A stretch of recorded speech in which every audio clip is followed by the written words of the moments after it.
నమస్కారం అండి. నా పేరు Kalan Sanjay Kumar, high court advocate, Telangana and Andhra Pradesh. ఈ రోజు నేను చెప్పే అంశం ఏంటంటే Tirupati laddu controversy, criminal conspiracy, కుట్ర. గత 10 రోజులుగా సోషల్ మీడియాలో ఈ తిరుపతి లడ్డు మీద పెద్ద కాంట్రవర్సీ అయిపోయింది. భక్తుల ఆర్మస్ట్రాల్ దెబ్బతింది. కలియుగ వెంకటేశ్వర స్వామి అంటే అందరికి ఇష్టమైన దేవుడు వెంకటేశ్వర స్వామి. యావత్ మన దేశం కాకుండా ప్రపంచం అంతా కూడా తిరుపతి అనగానే మనకి ఫస్ట్ గా మనకు గుర్తొచ్చేది వెంకటేశ్వర స్వామి, రెండోది ఆయన ఒక ప్రసాదం తిరుపతి లడ్డు. గత 310 సంవత్సరాలు దాదాపుగా తిరుపతిలో ఎప్పుడూ లేని విధంగా ఇంత పెద్ద కాంట్రవర్షియల్ ఎప్పుడు నేను చూడలే. నేషనల్ మీడియాలో కూడా వెళ్ళిపోయింది మన లడ్డు గురించి, తిరుపతి లడ్డు గురించి. యానిమల్ ఫ్యాట్, కొవ్వు పదార్థాలతో నెయ్యితో తయారు చేస్తున్నారట లడ్డు నెయ్యి యొక్క విలువ 300 రూపాయలు చొప్పున అగ్రిమెంట్ లాగా పెట్టుకొని ఆఫర్ టెండరింగ్ చేసి ఏదో చేశారని చెప్పి అంటున్నారు. అంటే కరెక్ట్ గా చెప్పాలంటే నందిని నెయ్యి తెప్పించేవాళ్ళు ఒకప్పుడు మన కర్ణాటక నుంచి, ఇప్పుడు మళ్ళీ స్టార్ట్ అయింది. నేను ఒకటే అడుగుతున్నా, ఎందుకు కల్తీ నెయ్యితో లడ్లు చేశారు? చేసిన వాళ్ళు వాళ్ళే బాధ్యులు. ఇది మహా అపచారం. ఎందుకంటే భక్తుల మనోభావాలు దెబ్బతిన్నాయి ఈ లడ్డు, కల్తీ లడ్డు చేయడం వల్ల. టిటిడి తిరుమల తిరుపతి దేవస్థానానికి ఒక బోర్డు ఉంది. ఆ బోర్డుకు ఒక చైర్మన్ ఉన్నాడు. ఆ చైర్మన్ కొంత మెంబర్స్ ఉన్నారు, సభ్యులు ఉన్నారు, స్టాఫ్ ఉన్నారు. అంత మందికి జీతాలు ఇస్తోంది ప్రభుత్వం, గవర్నమెంట్. మరి ఇంత పెద్ద పవిత్రమైన తిరుపతి లడ్డు ఈ రకంగా కల్తీ నెయ్యితో చేస్తుంటే ఈ అధికారులు ఏం చేస్తున్నారు? ఇది పెద్ద $1 మిలియన్ క్వశ్చన్. మరి అప్పటి ప్రభుత్వం చేసిందని ఇప్పుడు ప్రభుత్వం అంటోంది. వాళ్ళ చేయడం వల్ల ఇప్పుడు ఈ రకంగా ఇన్ని పాపాలు జరిగినాయని వీళ్ళు అంటారు. మేమేం చేయలేదు మహానుభావులు వాళ్ళు అంటారు.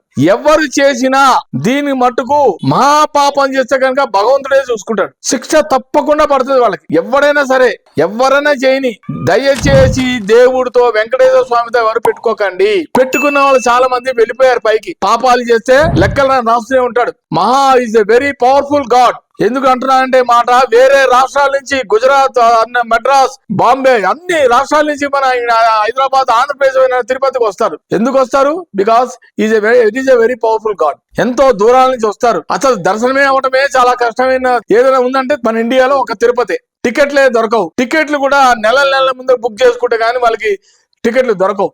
ఏదో కష్టపడి లైన్లో నుంచి దర్శనాలు చేసుకుంటారు భక్తులు. అలాంటి భక్తుల్ని మనోభావాలు దెబ్బతీస్తారా మీరు? ఎవరిచ్చారు మీకు ఈ అధికారం? భక్తులు వేస్తేనేగా, ఉండి లేస్తేనేగా, ఆ డబ్బు పెట్టేగా మీరు రొటేట్ చేస్తారు. డెవలప్ గానీ ఏదైనా గానీ. ఎందుకు ఇంత కక్కుర్తి? అది కూడా పోయిపోయి భగవంతుడు ఇచ్చేసే ప్రసాదంలో నెయ్యిలో ఇంత కక్కుర్తి ఏంటిది?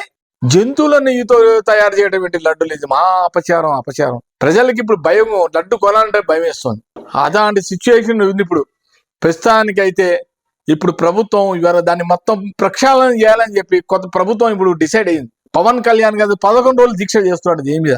ఎంత అపచారం అనేది! ప్రక్షాళన చేయాలి మొత్తం అంతా కూడా. అంతా చేసి శుద్ధి చేసుకోవాలి. ఇప్పుడు మనం అంతా చేసిన పాపాలకి దానికి క్లియర్ చేసుకోవాలి. తిరుపతి అంటే ఏమిటి?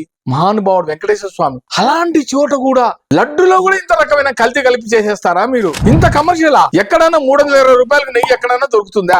దేవుడి దగ్గర ఇన్ని ఆటలు, భగవంతుడి దగ్గర. అది చేసే లడ్డే అందరూ ప్రసాదంగా మనం తింటాం. ఇప్పుడు ఇలా చెప్తే ప్రజలకు ఎలా ఉంటుంది ఫీలింగ్? వాళ్ళకి జంతువులతో చేస్తున్నారు, నెయ్యితో చేస్తున్నారు లడ్డు అంటే ప్రజల్లో మనోభావాలు దెబ్బతిన్న భక్తుల మనోభావాలు ఎక్కడి నుంచో దూరాల నుంచి వచ్చి లైన్లో నించొని స్వామివారి దర్శనం చేసుకుని ప్రసాదం తీసుకుని వెళ్తారు. అలాంటి చోట మనం అపచారం చేస్తామా? ఆ మధ్య కాలంలో భగవంతుడు నగలే దోచుకోవడం, దొంగతనం చేయడం, దేవుణ్ణే దొంగతనాలు చేయడం, మత మార్పులు చేయడం ఏంటి? అసలు తిరుపతిలో ఏం జరుగుతుంది? అసలు ఇప్పుడున్న ప్రభుత్వం చాలా సీరియస్ అయింది.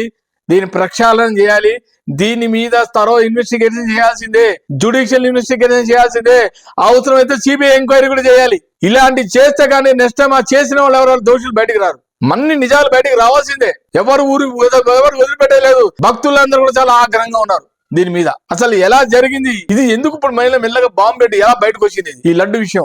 నేషనల్ మీడియా వాళ్ళు కూడా తెల్లవారితే నేను పొద్దున 5 గంటల రిపబ్లిక్ ఛానల్ చూస్తా. 5 o'clock నుంచి ఆ గంట పైన తిరుపతి లడ్డు గురించే మాట్లాడుతున్నారు వాళ్ళు. అక్కడ ప్రజలు కూడా అదే గురించి మన లడ్డు గురించే మాట్లాడుతున్నారు. కాబట్టి దీని మీద థరో ఇన్వెస్టిగేషన్ చేయాలి. ఎవిడెన్స్ మొత్తం బయటికి తీసుకోవాలి. ఎవరైతే దోషులు ఉన్నారో వాళ్ళని బయట పెట్టి వాళ్ళని లోపలికి వేయాలి. కటకటాలకు వెళ్ళిపోవాల్సిన వాళ్ళు. ఇంకొకసారి ఇలాంటి విషయంలో ఏ భగవంతుడు ఎక్కడ కూడా ఈ ప్రసాదాల విషయాలు మాట ఎవరు కూడా గవర్నమెంట్ అయినా సరే కాంప్రమైజ్ లేదు. ప్రసాదం అనేది ప్రజలకి, భక్తులకి ఇచ్చే ప్రసాదం. అది వాళ్ళు ఎంతో దూరం నుంచి వస్తారు.